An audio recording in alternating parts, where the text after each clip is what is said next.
as a creator, as somebody who is the blood of Deadpool, when you see that moment, like when whether you're there to witness it or you're seeing it online or however you see that image for the first time, you see those costumes, you know what this means to you yourself, to Hugh and to Ryan as well. What is that part of the experience like for you? Well, so Brandon, again, throwing it all the way back, I am 8 years old when I pulled Giant Size X-Men #1 off the spinner rack at the liquor store, and finally the X-Men were interesting to me because they were not interesting to me in their earliest incarnations. So I have had like an original love of those characters, and it's been brutal not seeing them on screen for the longest time. And look, Hugh Jackman, I'm going to tell you something. Hugh was very kind. He got me backstage passes and the best seats for his Greatest Showman tour 4 years ago.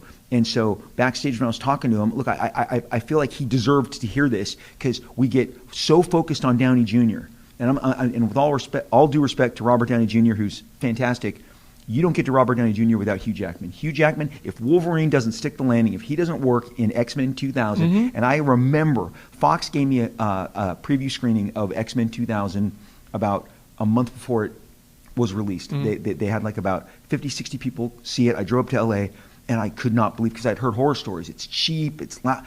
I thought, wow, this movie's going to work. They did just enough. They did just enough to satisfy the level 2000 curiosity. The characters worked, the chemistry was there.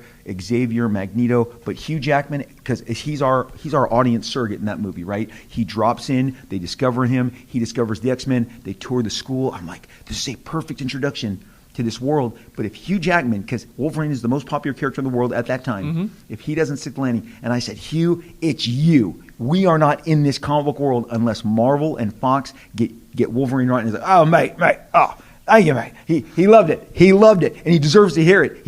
We should say it to him all the time. As a creator, as